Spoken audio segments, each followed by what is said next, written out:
আজ যে বিষয় নিয়ে আলোচনা করছি তা হচ্ছে অ্যানাদার এবং আদার। প্রথমে দেখে নেওয়া যাক অ্যানাদার কোথায় কোথায় ব্যবহার করা হয়। অ্যানাদার সবসময় ব্যবহার করা হয় কাউন্টেবল নাউনের আগে। কাউন্টেবল নাউন যদি সিঙ্গুলার হয় তার আগে আমরা অ্যানাদার অ্যানাদার ব্যবহার করছি। কখনোই কিন্তু আমরা ইমিডিয়েট প্লুরাল এর আগে অ্যানাদার কথাটি ব্যবহার করতে পারি না। অ্যানাদার কথাটির মানে হচ্ছে অ্যাডিশনাল বা extra. Mother gave me another watch. আমার কাছে একটি ঘড়ি আগে থেকেই ছিল, একটি বা একাধিক ঘড়ি ছিল। মা আমাকে আরও একটি ঘড়ি দিয়েছে, তাই অ্যানাদার ওয়াচ বলা হয়েছে। কিন্তু এখানে আমরা বলবো না অ্যান আদার ওয়াচ, এই কথাটি এখানে ভুল হয়ে যাবে। আমরা অ্যানাদার কথাটি ব্যবহার করতে পারি উইথ ওয়ানের সাথে অথবা কোনো একটি নাউন ছাড়া। এক্সাম্পলে বলা হয়েছে the sweets are wonderful, could I have another. এখানে কুড আই হ্যাভ অ্যানাদার, এই অ্যানাদার কথাটির মধ্যেই লুকিয়ে রয়েছে সুইট, কারণ তার প্রথম বাক্যে রয়েছে সুইট। 2 নম্বর বাক্যে বলেছে could I have another one. আমরা এখানে সুইট কথাটি বলিনি, কিন্তু ওয়ান কথাটা যোগ করেছি। তৃতীয় বাক্যে বলা হয়েছে could I have another sweet. এখানে আমরা নাউন যোগ করেছি। With plural or uncountable noun এর সাথে আমরা অ্যানাদার ব্যবহার করছি না। এই নিয়মটি প্রথমেই বলে দেওয়া হয়েছিল। এখানে উদাহরণ দিয়ে একটু বুঝিয়ে দেওয়ার চেষ্টা করছি।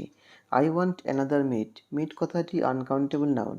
অ্যানাদার কথাটি তার সামনে প্রযোজ্য নয়। I have seen another birds. Birds প্লুরালে রয়েছে। নিয়ম অনুসারে প্লুরালের আগে আমরা অ্যানাদার কথাটি যোগ করতে পারি না। কিন্তু another of the boys has done well, এই বাক্যটি সঠিক রয়েছে, কারণ বলা হয়েছিল ইমিডিয়েট প্লুরালের আগে আমরা অ্যানাদার কথাটি যোগ করতে পারি না, কিন্তু এখানে ঠিক তা হয়নি। Another can be used with few plus plural noun অথবা নাম্বার প্লাস প্লুরাল নাউন।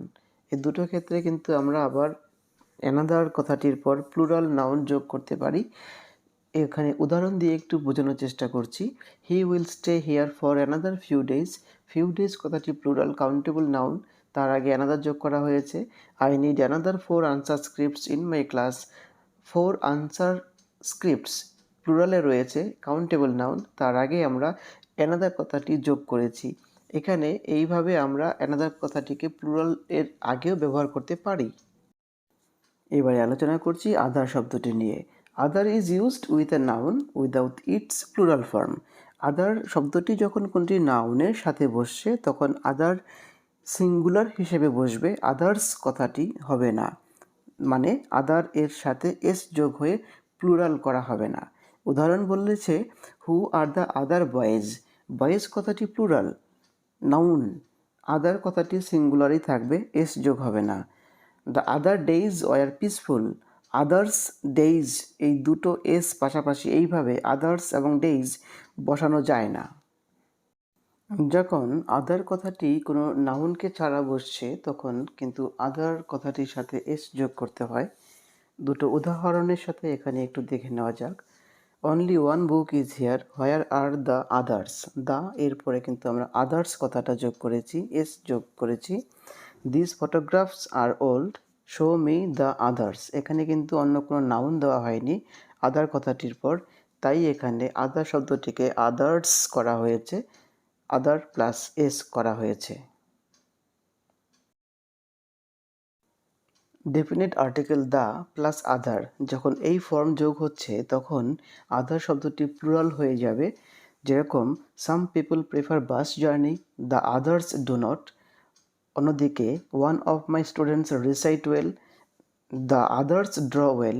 এখানে যদি বলা হয় দুটো ক্ষেত্রেই দ্য আদার ডু নট, অন্যদিকে দ্য আদার ড্র ওয়েল, তাহলে কিন্তু বাক্যটি ভুল হয়ে যাবে। Other is always followed by name of same set. Other দিয়ে যখন আমরা একাধিক নাউনকে যোগ করব তখন খেয়াল রাখতে হবে সেই নাউনগুলো যেন একই শ্রেণীর হয়ে থাকে। এখানে উদাহরণে বলা হয়েছে mangoes, apples and other vegetables. Mangoes and apples fruit, কিন্তু ভেজিটেবলস ফ্রুট নয়, তাই এখানে ভেজিটেবল কথাটি প্রযোজ্য হচ্ছে না। তাই আমাদের সাজাতে হবে সঠিকভাবে mangoes, apples and other fruits. একই রকমভাবে বলতে পারবো না tiger, lion and other birds. আমাদের বলতে হবে tiger, lion and other animals. Another এবং আদার সম্পর্কে আজ এখানেই দেখা হবে পরবর্তী ভিডিওতে।